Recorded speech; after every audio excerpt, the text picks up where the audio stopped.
Scene की शुरुआत एक गाने से होती है जिसमें सनम सुंदर से कपड़े पहनकर किसी लड़के के साथ अपने मोहल्ले में नाच रही होती है और फिर वो नाचते नाचते जैसे ही अपनी दुकान की शटर खोलती है वैसे ही दुकान के शीशे में उसे दिखता है कि उसने बड़े ही साधारण कपड़े पहने हैं और आसपास कोई डांसिंग कपल भी मौजूद नहीं है। यानी कि वो ये रियलाइज करती है कि वो खुली आंखों से सपने देख रही थी और फिर वो अपनी दुकान में चली जाती है। दुकान में जाने के बाद सनम एक डायरी निकालती है और उस डायरी में लिखते लिखते बोलती है कि मेरे दो सपने हैं, एक सपना है कि राइटर बन जाना और दूसरा सपना है कि गैलापागोस जाकर बस जाना। इतने में ही नालायक मुजफ्फर दुकान के शीशे को जोर से खटखटाता है जिस वजह से बेचारी सनम का एक और सपना फिर से टूट जाता है और सनम गुस्सा करके मुजफ्फर को जबरदस्त बुलाती है। मुजफ्फर सनम को कहता है, यार ऐसा जोक मत मारा कर, मेरा नाम मुजफ्फर है, याद रखा करना। फिर नालायक मुजफ्फर सनम को पूछता है, क्या कर रही हो सनम? सनम बोलती है, मैं नॉवेल लिख रही हूँ निकम्मे। मुजफ्फर बोलता है, अच्छा क्या तुम मेरे बारे में लिख रही हो क्या? सनम बोलती है, भंजकर मैं तेरे बारे में क्यों लिखूंगी, मैं अपने बारे में लिख रही हूँ। और फिर सनम गुस्सा होकर उठती है और मुजफ्फर से पूछती है, तुम मेरी शॉप में किस लिए आए हो? हाँ। तो मुजफ्फर उसे बोलता है, आज शाम मैं अपनी फैमिली के साथ तुम्हारे घर आने वाला हूँ। सनम उसे कहती है, हाँ तुम तो लगभग हर शाम ऐसा करते हो, इसमें नया क्या है? तो मुजफ्फर उसे समझाता है कि मैं तुम्हारी और मेरी शादी की बात करने के लिए आज शाम तुम्हारे घर पर आ रहा हूँ। सनम ये सुनते ही पहले तो हंसने लगती है और फिर वो मुजफ्फर से पूछती है, क्या मेरी मॉम को इस बारे में पता है? मुजफ्फर कहता है, हाँ उन्होंने ही तो आज शाम को बात करने के लिए तुम्हारे घर पर बुलाया है। ऐसा सुनते ही सनम के तोते उड़ जाते हैं और वो दुकान से सीधे अपनी माँ के पास भाग जाती है। सनम जैसे ही घर पहुँचती है वैसे ही उसकी देरशानी बड़ी बहन उसे कहती है, तुम घर पर क्या कर रही हो? हाँ, और तुमने मेरी सैंडल का एक पैर देखा है क्या? उसकी बातों का कोई जवाब नहीं देते हुए सनम सीधे भागते भागते अपनी माँ के पास चली जाती है। सनम अपनी माँ से कहती है, क्या जबरदस्त आज शाम मेरा हाथ मांगने आ रहा है? अगर ऐसा है तो प्लीज उसकी मॉम को फोन करके बता दो कि आने की कोई जरूरत नहीं है और मना कर दूंगी। सनम की मॉम मिल्की वे कहती है, फोन कर दूं? मैंने उनसे बात कर ली है और वो यहाँ जरूर आएंगे और तुम उस लड़के को जबरदस्त बुलाना बंद करो, उसका नाम मुजफ्फर है, वो तुम्हारा होने वाला पति है। सनम ये सब सुनकर बौखला जाती है और वो अपनी मॉम से कहती है, आप मजाक कर रही है ना?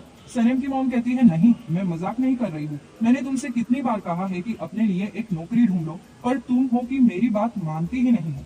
सनम कहती है, मैं नौकरी कर रही हूँ मॉम, किराने की दुकान पर, और क्या चाहिए तुम्हें? बेसब्री कहेगी। फिर सनम की मॉम मिल्की वे कहती है कि 2 घंटे शॉप पर काम करने से क्या होता है, तुम्हें अपने लिए एक अच्छी सी नौकरी ढूंढनी पड़ेगी वरना मैं तुम्हारी शादी जबरदस्त ओहो मुजफ्फर से करवा दूंगी। ऐसा सुनकर सनम कहती है, हे भगवान कैसी फैमिली है मेरी, मेरे जीते जी ये मेरे लिए गड्ढा खोद रहे हैं। सनम की हालत पर तरस खाते हुए उसकी बड़ी बहन लायला कहती है, मॉम को ऐसा लगता है कि तुम कभी भी कोई नौकरी पाने में सक्सेसफुल नहीं रही हो और एंड में किराने की दुकान पर जाकर लग गई, इसलिए मॉम तुम्हारी शादी कर रही है। सनम कहती है, अच्छा सच में? मेरे डैड ऐसा कभी नहीं होने देंगे, और वो अपने डैड के पास भाग जाती है। सनम की बहन लायला हंसते हुए अपनी मॉम से कहती है, हमने जो कुछ भी कहा सब मान लिया बेवकूफ ने, लेकिन कहीं ये बात वो डैड को ना बता दे क्योंकि डैड को इस बारे में कुछ भी नहीं पता है। ऐसा कहकर सनम की मॉम और बहन सनम के पीछे भागती है, लेकिन तब तक सनम अपने डैड को शादी के बारे में सब कुछ बता देती है और वो अपने डैड से पूछती है, क्या आप सचमुच में मेरी शादी जबरदस्त से करवा रहे हैं?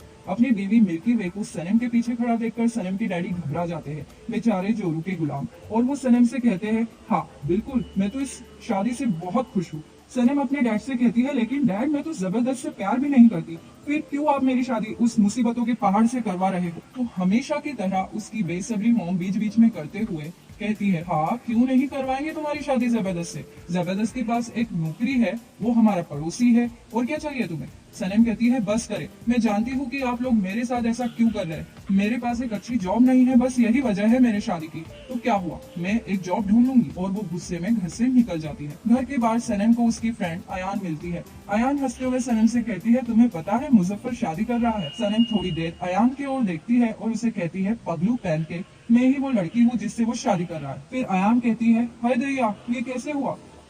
फिर सनम उसे अपनी पूरी स्टोरी बताती है। सनम अयान से कहती है, मैं अब दुकान में काम नहीं कर सकती, मुझे अब एक फैंसी जॉब चाहिए। फिर अयान उसे बोलती है, मैंने ऐसा सुना था कि तुम्हारी बहन के कंपनी में एक असिस्टेंट की जरूरत है, तो तुम तुम्हारी बहन से बात क्यों नहीं करती? हाँ। फिर सनम बोलती है, नहीं वो देरशानी नहीं मानेगी।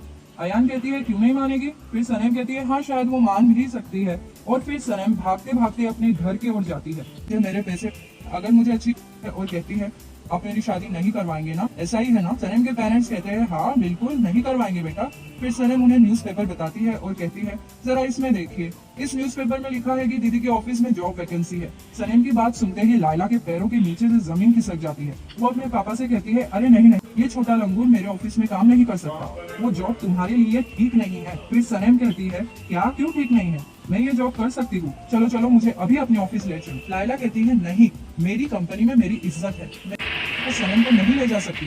और फिर इन दोनों की तू में होने लगती है। इनकी बकबक सुनने के बाद लायला और सनम के पापा नीहा लायला को ऑर्डर देते हैं कि तुम्हें सनम की मदद करनी चाहिए, आखिर वो तुम्हारी छोटी बहन है, समझे तुम? अपने पापा की डांट से बचने के लिए लायला सनम को ऑफिस ले जाने के लिए मान जाती है। फिर वो दोनों ऑफिस के लिए निकल जाते हैं। रास्ते में लायला सनम को समझाती है मेरी इज्जत का फालूदा मत करना तुम। जब सनम अपनी बहन के साथ ऑफिस में पहुंचती है तब एक बड़े से चश्मे वाली औरत उसका इंटरव्यू लेती है। इंटरव्यू के दौरान सनम बहुत ही बचकानी हरकतें करती है, जिस वजह से इंटरव्यू लेने वाली औरत गुस्सा हो जाती है। अब उतने में ही लायला को उसके बॉस एमरे का कॉल आता है। एमरे लायला से कहता है मेरा भाई ऑफिस आ गया क्या? लायला कहती है मुझे नहीं पता सर, मैं तो अपनी बहन के साथ हूँ जो इंटरव्यू देने आई है।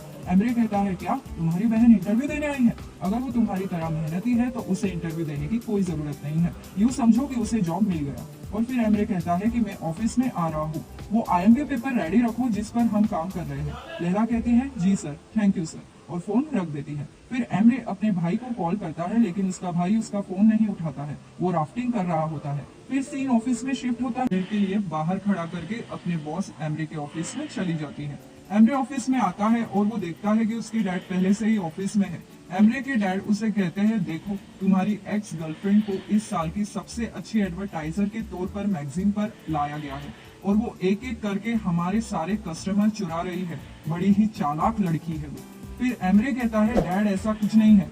फिर एमरे के डैड कहते हैं वो लड़की चोर है, वो एक एक करके हमारे प्रोजेक्ट्स चुरा रही है और ये काम उसका कोई खुफिया जासूस कर रहा है जो हमारे कंपनी में मौजूद है। वो जासूस आइलिन को हमारे सीक्रेट कंपेन के बारे में जानकारी देता है, इसीलिए उस लड़की को काम मिल जाता है। फिर एमरे अपने डैड की बात सुनकर चिढ़ जाता है और उन्हें शांत हो जाने के लिए कहता है। फिर एमरे मिस्टर जॉन को फोन करता है और जॉन अनफॉर्चुनेटली फोन उठा लेता है। एमरे जॉन को पूछता है कहाँ हो भाई और कब आ रहे हो तुम? जॉन कहता है अरे मुझे इतना क्यों याद कर रहे हो तुम, मैं आ रहा हूँ, मैं सीधा ऑफिस में। अब लायला सनम को कहती है तुम्हें एमरे सर की वजह से जॉब मिला है, तुम मेरे साथ जल्दी से एमरे सर के ऑफिस में चलो और जल्दी से एमरे सर को थैंक यू कहो। फिर वो दोनों भी एमरे के ऑफिस में जाते हैं और सनम एमरे को थैंक यू कहती है। वहाँ पर एमरे के डैड मिस्टर अजीज भी मौजूद होते हैं।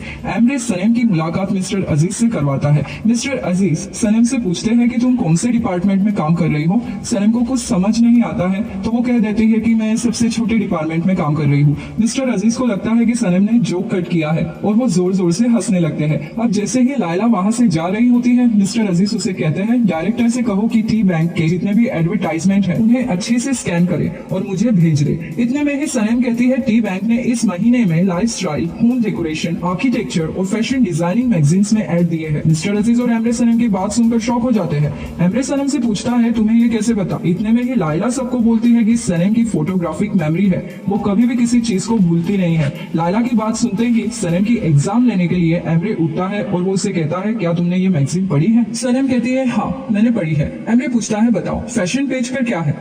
कहती है एलन गुलाल।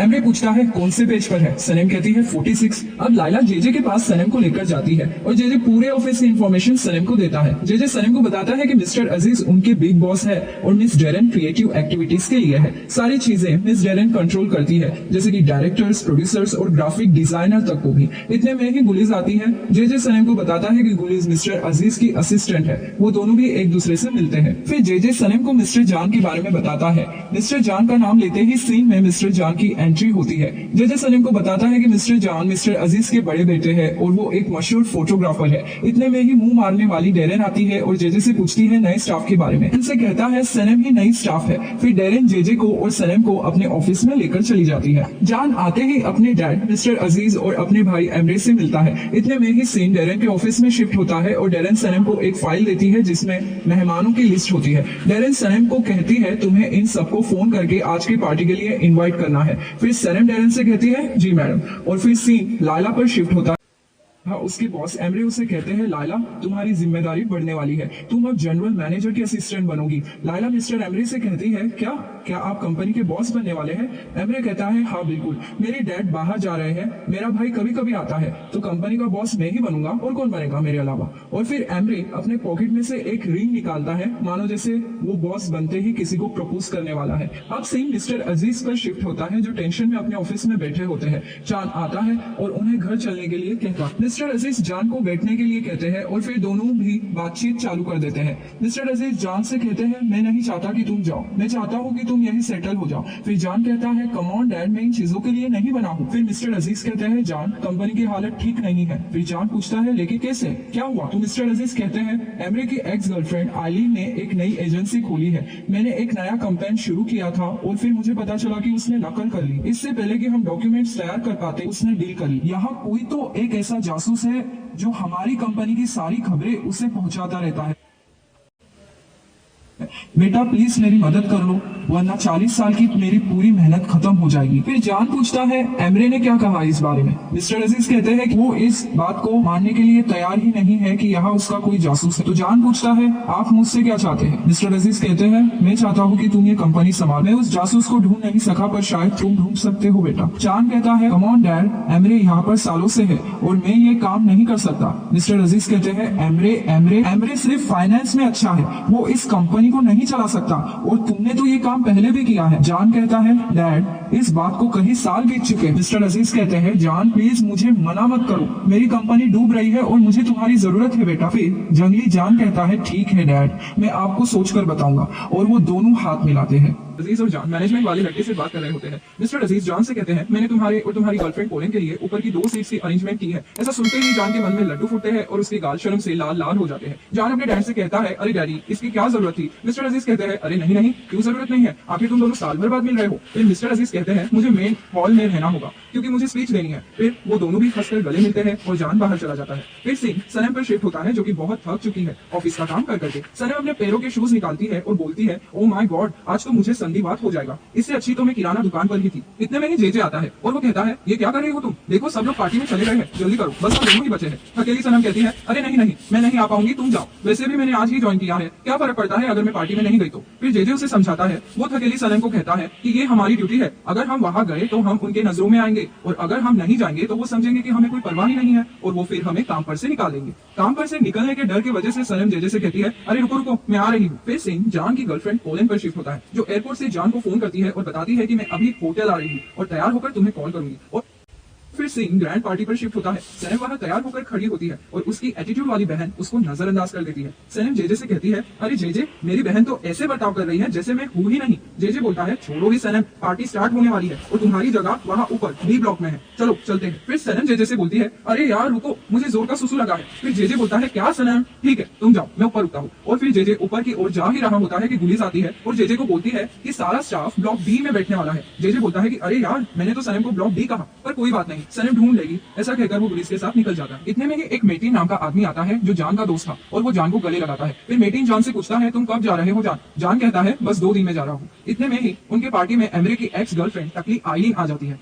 जान उसे देख लेता है और अपने फ्रेंड से कहता है, एक्सक्यूज मी यारो, मैं बस 2 मिनट में आता हूँ। आईलीन मिस्टर अजीज को और जान को हेलो बोलती है और सारे कैमरामैन उसकी ओर और मिस्टर अजीज की ओर देखने लगते हैं और उनकी फोटो क्लिक करने लगते हैं। मिस्टर अजीज आईलीन को कहते हैं, अरे टकली तुम यहाँ क्या कर रही हो? हाँ, मैंने तो तुम्हें इन्वाइट नहीं किया है क्योंकि मेरे पार्टी में चोर लोग इन्वाइटेड नहीं है। ऐसा सुनकर टकली आईलीन को गुस्सा आ जाता है और वो मिस्टर अजीज को कहती है, एक्चुअली असली चोर तो आप हो, आपने मेरा प्यार चुराया, मेरा करियर चुराया और मेरा फ्यूचर भी। अब इतने में ही जान आईलीन को कहता है, अरे चुप हो जा बे टकली, वरना तेरे सिर के बचे कुचे बालों को भी झड़ा दूंगा। लेकिन टकली आईलीन चुप तो बैठती नहीं है, ऊपर से तू मैं करने लगती है। इतने में ही एमरे आता है और वो टकली आईलीन से कहता है, आईलीन तुम यहाँ क्या कर रही हो? हाँ, कम से कम अपने टकले पर विक तो लगा लिया होता, बड़ी आई लड़ने, चल निकल यहाँ से। और फिर आईलीन वहां से भाग जाती है। मिस्टर अजीज बोलते हैं, देखो सब लोग हमारे ओर देख रहे हैं, स्कैंडल बनाकर चली गई टकली। जान कहता है, डैड कुछ नहीं हुआ, चलो सब लोग अंदर चलते हैं। और फिर सब अंदर चले जाते हैं। पोलन पार्टी में आने में लेट हो जाती है, इसलिए जान उसे फोन लगाकर पूछता है, अरे पोलन कहाँ हो तुम? पोलन कहती है, तुम अंदर जाओ, मैं बस पहुंच रही हूँ। इतने में ही सनम ब्लॉक डी में चली जाती है और फिर जान भी ब्लॉक डी में चला जाता है। अब अंदर बहुत अंधेरा होता है, इसलिए सनम देख रही होती है कि सारे लोग कहाँ चले गए। इतने में ही जान पीछे से आता है और सनम को किस कर देता है। किस करते वक्त वो दोनों भी एक दूसरे की शक्ल नहीं देख पाते हैं क्योंकि अंदर बहुत अंधेरा था। सनम सिर्फ जान के जूते देखती है और वहां से भाग जाती है। जान कहता है, अरे ये मैंने किसको किस कर दिया। और फर्स्ट एपिसोड यहीं पर खत्म होता है।